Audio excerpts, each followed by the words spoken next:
Previously on X-Men.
Alright, hey everybody, welcome back to the channel. This is Rob here at Smirking Gun Reviews. Still doing a little tinkering around in my head and working on a few things and having some things come to my attention today. Trying to get back on track so that I can get to some of the videos that I know some of you guys are waiting for, like Handmaid's Tale and Legion. They are coming, same as Agents of S.H.I.E.L.D. 2. But I've needed to take, like I said, a step back, and so I've been working on some things that I'm really passionate about, things that I've been meaning to do, things that I just really want to talk about. And one of those things is what we're going to talk about today, and this is going to be, another one is going to be as long as it needs to go, because it's the the very first one I'm doing of this, and that's like we had this Dark Phoenix come out. And I reviewed it, and so did a bunch of other people, and it bums me out because in that review I talk about the animated series, and we got this is our second try for a live-action Phoenix story, and it failed miserably because I had just, aside from a couple of the lead actors, that was just dog shit, and it again didn't do service to the story that Chris Claremont wrote so long ago. And so, this is all we had. Like, this is better than that. X-Men with Phoenix and the Titans and shit, that is still better than what they've given us.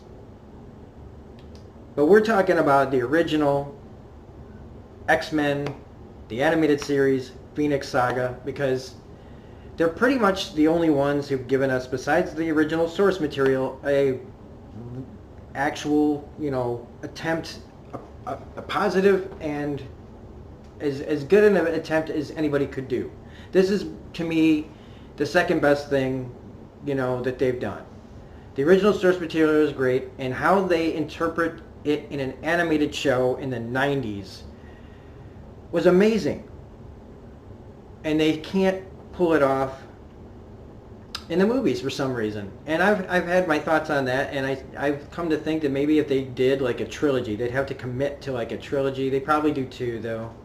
But if they did a trilogy where in the beginning, the first one, they set up the whole, you'd have to already have the X-Men established. Let's get that like out of the way.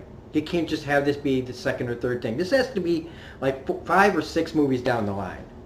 Because you'd have to have the original team, if that's how they're going to do it in the show, in the MCU, and then you have to find a way to integrate the original group with the new group, and so you can have that storyline of that going on, and then introduce the whole crazy Charles Xavier space story, Lilandra, the Shi'ar, and the whole thing that happens where Jean gets the Phoenix powers, and at the end of it, she's Phoenix. She's full-on Phoenix.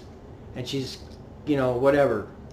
In the second movie, she's still Phoenix. And then at the end of that movie, after they establish more of the story and all the things, because there's multiple ways to talk about this, then you kind of give that part at the end where she turns. Or even maybe save it for the beginning of the movie, like have a cliffhanger where you don't know how she's going to end up. But then have that third movie be the Dark Phoenix. But even then, that's not doing the Dark Phoenix justice. So it's just impossible. Like I said, do a TV miniseries. I don't know. But anyway, we're going to try to talk about, though, the 90s version, the X-Men, the 5-part Phoenix Saga, and then we're going to do the Dark Phoenix, because if somebody might as well talk about this, because really quickly, let's talk about, and I do just want to bring up briefly, the only other person that I know of that's talking about this is Comic Book Girl 19. I hope she doesn't mind me using this. I'm not making money off of it. I just want to point out, she does this incredible series on the Phoenix Saga on her channel. Her love for the X-Men rivals my own. She's definitely got a better way of showing it, but I'm obsessed with her Phoenix Saga stuff and all her X-Men stuff. It's brilliant. Check it out. But yeah, I kind of did this and kind of like solidarity of like, people need to talk about this, because this is one of the most important comic stories, and if they just keep throwing it, just making it garbage, what's the point? And so that's why I want to talk about the original animated series version of it, because it's just so much like better. And why waste your money on the movies when you can just, these DVDs aren't cheap, aren't expensive anymore. You can find this stuff. You can watch them online now. It's fun, and it still holds up. I mean, the 90s gave us some of the best animated shows, between Batman, which is like the best, and then you got X-Men, Spider-Man, and then Superman later, in Justice League. I mean, in the 90s, there was some great animation going on. I don't know why it doesn't translate. Like, if the cartoon can get it right, why can't the movies? But anyway, let's start to talk about X-Men, the animated series, the Phoenix. All right, so we're just going to talk about this. So this is like X-Men, the Phoenix Saga, the animated series, part 1. It's called Sacrifice. So full spoilers if you haven't seen this. Yeah, this came out September 5th, 1994, and that takes me back to, I was just about to move to Wisconsin. I had just a couple of months earlier left my entire family. I left the religion that I was a part of. I blew my whole life up. So I probably didn't see this episode, but I watched a lot of this stuff after I moved to Wisconsin. I caught back up because the show would always you'd never know when you were getting a new episode of X-Men, man. It got to be really frustrating. After a point, it got really frustrating. But yeah, this definitely takes me back to, oh my God, I mean, I was I was a year and a few months out of high school when this came out. And I can't believe it. So anyway, this whole episode, let's first talk about this, because these people just don't get enough credit. And we like to talk about the little guys on this show. And the voice acting on this show, they're just iconic. And even though I look these people up, and there's really not much, they had careers. They didn't have Brad Pitt's career. They didn't have Jennifer Lawrence's career or whoever. You know what I mean? They've done their own thing, and I don't follow all of it. But their voices, though, when I hear it, it's iconic still. So it doesn't. It's like when they say there's no small roles, but Cedric Smith, who plays Charles Xavier, he sounds like Kurtwood Smith meets this X-Files actor that I always think he sounds like. Cathal J. Dodd as Wolverine. I mean, okay, look, he is an iconic voice.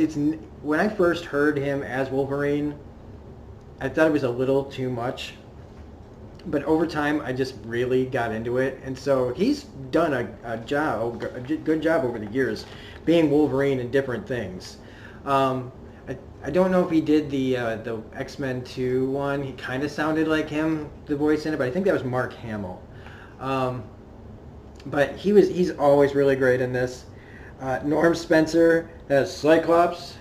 He sounds like such a dad, like a grown-up, hello, I'm Cyclops, I am but it's still fine. Allison Seeley Smith as Storm, the whole, I mean, they really, in the cartoon, they really go for the whole, oh, I am the goddess of the wind and the, you know, like, they really, really go after that shit. Chris Potter as Gambit. I mean, Gambit's one of my favorites of all time, so it's just like, every time I hear that voice. George Buza as Beast, who actually has a cameo in the first X-Men movie as the trucker who drops off Rogue. His face even looks like he would sound like a William Conrad or Orson Welles type. I don't know if you can see it here. He's the one in the middle. I'm not gonna. Why am I doing that to you guys? George, but he looks like David Harbour with a really bad receding hairline. Catherine Disher as Jean Grey. Allison Court as Jubilee, and Lawrence Bain as Eric the Red. All these people just fantastic, man. And again, it takes me back. Like, I was sitting here watching this, like, oh my god, like, this is really goddamn good. So we start off right. So Charles Xavier's trying to sleep, and he's getting these crazy messages from space. Now, this is one of the best. Like, I'm sitting here watching it, I forget I'm watching an X-Men show because there's a space dogfight going on that is, I was playing it back here, right? So you've seen it behind my shoulder. But it plays out, like, incredibly. It's really well done for, like, a freaking 20-minute kids show in the 90s. Like, this was impressive. They were really trying here. And it's amazing, like, that's just, I mean, there's no context to it, right, for story-wise. We don't know why Xavier's thinking these things, but it sure looks cool. And, I mean, it really does. And we know that this is Lilandra, you know, any comic book person knows. We get that iconic shot from the comic of the spacesuit as the person's kind of reaching out, like kind of yelling for Charles, like, I need your help, kind of. Why she knows about him and all that, you know, like, who knows what's going on? How does she know who he is, you know what I mean? But it's straight out of the comic, and it's amazing. So he goes to, like, DEFCON 4 and calls all the X-Men to, you know, the War Room, which is awesome that they have the War Room. It just is. When I think about it now, they have the War Room in here, and everybody just shows up in like their skivvies and everything, and they're just like, oh, what the fuck is all this about? Wolverine smelling Jubilee's zit cream and stuff, and she's all mortified. Gambit comes home from a night of apparently it sounds like he's just been out slaying, you know. He just all, you know what I mean? Like, they don't really, he just kind of like, it's supposed to leave it up to your imagination, but, you know, Gambit was out smashing. They talk about the space shuttle mission and Dr. Corvo and all this stuff. So this part just kind of comes out of nowhere, like, yes, we've been talking to these people at the space shuttle. It's like, well, okay, well, maybe that's why you're having these dreams about space. I mean, it is weird that he's having dreams like where it's like a fucking Star Wars space battle, but, you know, whatever. But his plan is, he's like, okay, you guys got to get on there, you got to hijack this shuttle and go to the space station. Why? I don't know. And so it's a lot of this is based on trust. You know, everybody's kind of looking at him like, why are we doing this? This is insane. Like, everybody has a word. And it's not just like from Quicksilver going, oh, we do space missions now? Okay. When we really didn't get to see them do any missions ever. Just, they fought Apocalypse, and the next thing we know, they're doing this shit. Anyway. So Storm has to stay, though, for reasons. Xavier doesn't have any reasons for that either. And, When Cyclops goes to talk to Xavier about this, I'm sorry, but that 90s costume, there is nothing better. I've never seen a better Cyclops costume. I don't care, that one with the X and everything, that's just too, I don't know. I don't like that one, but damn it, the 90s costume for Cyclops is just so fucking tight. And I love, though, that Xavier here is having feelings like he's really losing it. Like, he does not feel right. And I like that they really are showing, like, the situation, the build-up to all this. So, like, they don't even understand what's going on. They just go by the trust of their leader, who's never, you know, like, they go to the ends of the earth with them, instead of turning him into a fucking villain. But, you know, whatever, because men bad now, right? So, but the Blackbird, I love this. So the Blackbird goes, like, all stealth on NASA. And this is like some straight up old school X-Men shit, okay? This used to be the way it was, okay? It's how it was in the comics. These people live underground. They don't want anybody to know they're out there. They live in secret. That mutants are a dirty word, but they still go out and they try to help people. And it's really cool because this is them going in on a stealth mission. They're coming off the ship, and it's like, oh, come on. This is the X-Men. Have they ever done that, pulled that off, even any of the movies, really, where they're just coming off ready to hit the ground running, except maybe in X2, right? I mean, they've tried in other movies, but this really feels like X-Men. They get off the ship, they're bantering, they're figuring out what they got to do. You know, Beast picks up Wolverine with no warning, gives him a fastball special over the fence, you know, and then Cyclops does that crazy backflip that's like, like a move out of Street Fighter, you know, that backwards backflip kick. And Wolverine, he gets to cut a door. So that's nice. But I love that, you know, all the warnings and all the, like, you know, you throw me again, I'm going to, like, kill you, you know. But Jubilee, okay, so to further on the plan, now that they've gone stealth and they got in, Jubilee has to be left as bait because they have to have, like, if they need to be able to keep going with the mission. If the alarms are still going and there's nobody caught, they're going to call it off. And I kind of thought, you know, this is pretty well thought out for a Saturday morning cartoon. Think about how much we've talked about already. And this is like 22 minutes long. Not even, maybe just about 22 minutes. But you also could see, though, like the X-Men come up there, right? They take out the astronauts. They're supposed to go in space shuttle. Cyclops just goes in there, blasts everybody with his, you know, stun gun face. And then, you know, people would think they're the bad guys. Because they just come busting in like terrorists. They mean well. They don't want to hurt anybody. They actually can't tell anybody why they're doing it because people are afraid of mutants. But they have to do it in secret. And so this is what it looks like when you have to go black ops on shit. And I just think that is fucking tight. Again, this is 1990s. 94, man. So Corbo, he gets his mind altered so that he can, like... he sees all the X-Men as the astronauts, so he doesn't go, you know, freaking out. And they do the takeoff and everything, and then everything goes off without a hitch. Storm, for some reason, has to blow out the windows here to rescue Jubilee, right? Which is just kind of like, couldn't he have just used his mind powers to, like, make the guards let her go?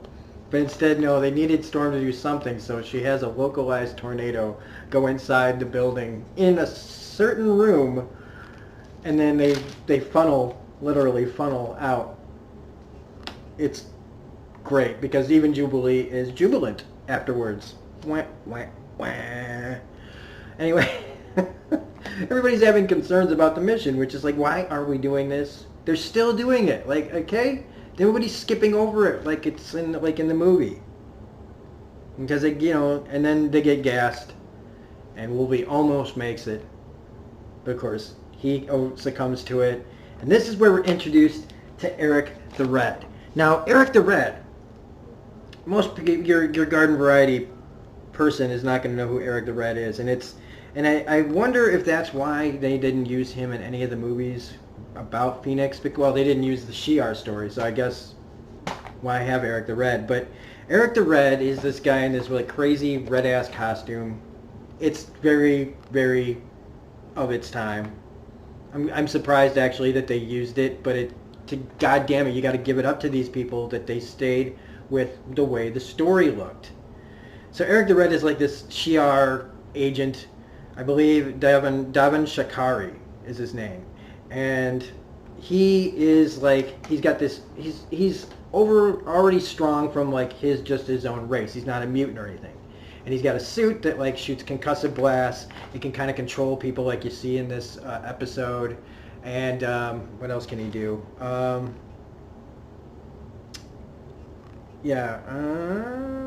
Whatever. Yeah, those are about it. So he's just like this really powerful guy who really, he does not like humans. He's been living amongst us, and he's been waiting here to take out Lilandra, this leader of the Shi'ar Empire that we haven't been introduced to for anybody who doesn't read the comics and stuff, to stop her because he works with this guy named Ken that we haven't been introduced to yet. They just alluded to him. Here's Eric the Red right now. And he has this like mind control stuff going on to control the tech people so that they'll do his bidding while he just kind of runs around and, gets ready to kill Alondra. But in this, he tries to throw everybody out the airlock because the X-Men aren't supposed to be here, right? And even they don't know they're here. So their mission had been successful up until this point, until this guy gets here. So he tries to throw him out the airlock, but thankfully Jean, again, stronger in this, gets up and is able to stop the doors from sucking them all out.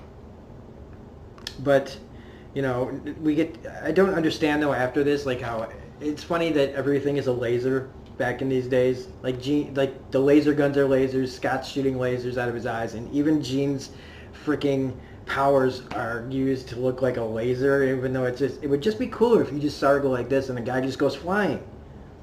But they in that way it just kind of like holds our hand a little bit, like right there. See, like we always have to like have some sort of laser or electricity to show that something's happening, and I don't understand that, but whatever.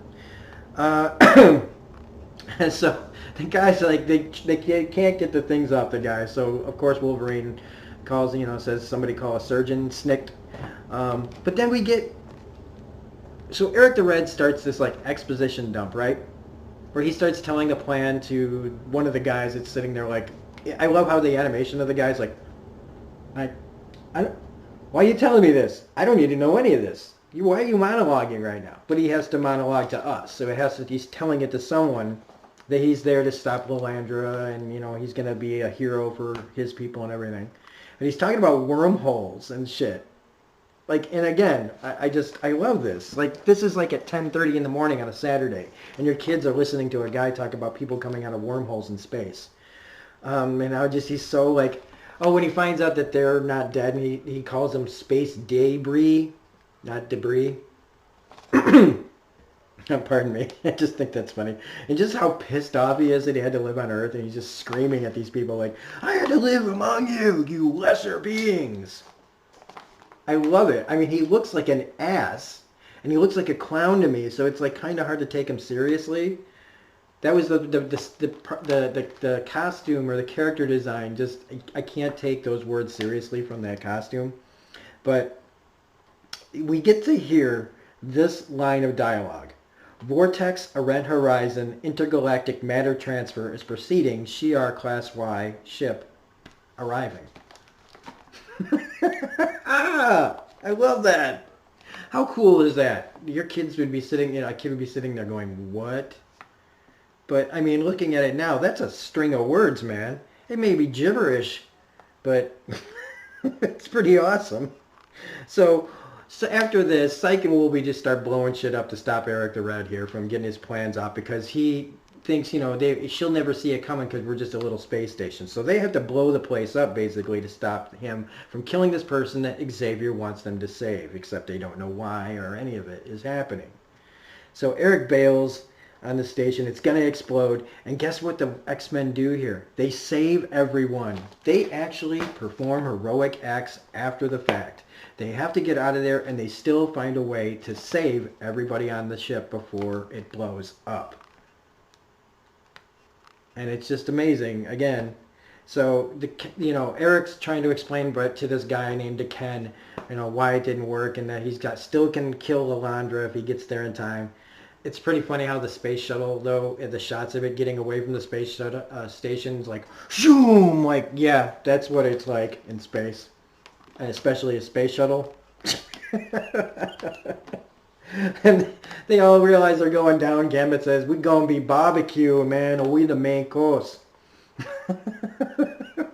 So Jean quickly downloads the knowledge that the pilot has to fly the space shuttle so that she can stay behind, because somebody's got to stay there to protect it because the radiation would kill them. And again, because we had at least the rest of the show before this to build up Jean and Scott's relationship, you buy that he's like, I don't want to leave you. I can fly this thing. Fuck this. So, no, she finally has to make the decision and force everybody to go, I'm the strongest one there is here. I can do this. I'm going to do what a hero does. I'm going down with the ship if I have to. And so she gives everybody, the heartfelt goodbye, and Wolverine does his thing, and she's like, dude, please, not the time to be doing this right now. He's just like, hey man, I just want to tell you, good luck. but he's got that voice where he's, you know, but I like that she just kind of is like, look, man, don't even start with how much, you know, you love me and all that crap. And that's it. That's the first part. I don't know how long this video is going to be. Maybe like 20 minutes or something. So basically about as long as the episode I could talk about it. And I know I'm recapping, but I mean, I'm giving you the knowledge here. This is just episode 1 of a 20-minute thing. And look how much they got done. So it's amazing. And I hope that you guys like hearing about it. Maybe, you know, you don't have to look it up then. But I mean, this just for me is a nice little time capsule to look back at how somebody actually got it right. And hopefully, you know, it was a little bit entertaining, or just, you know, a nice walk down nostalgia lane, that kind of thing. And I'll be back with more of these as I can, and I'm not going to rush them. So I'm not going to put myself on a schedule yet. But as they come, as I can make time in my life to do them, I will be doing them. Hopefully you like them. So that being said, if you liked this review, please hit the like button, comment, share, subscribe. If you're not a subscriber, please join in the fun. We're doing Perpetual Grace Limited as well on the channel. We're also going to be doing Crime Story from 1986. We're going to be doing those as we can. And we're still doing everything else. We're just going to be doing everything in smaller doses and without much rush. And I'm going to try to take my time with things instead of worrying about stuff and making the videos that I want to make. And that's kind of what this is. This is what I've been wanting to do and how I've been wanting to do it. The last 2 or 3 videos that I've made. And it feels good. And hopefully I can translate that into the shows that I've been reviewing already. So anyway, thanks for watching this. If you chose to watch this, please share this with other people. Again, I want to thank Comic Book Girl 19 for always being an inspiration and kind of being like, I want to be another voice out there for the X-Men. We need more of them. We need more people that want to educate you guys on how cool the X-Men actually fucking are. So, this is Robin Smirking Gun Review saying have a great night, and we will see you on the next video. Bye.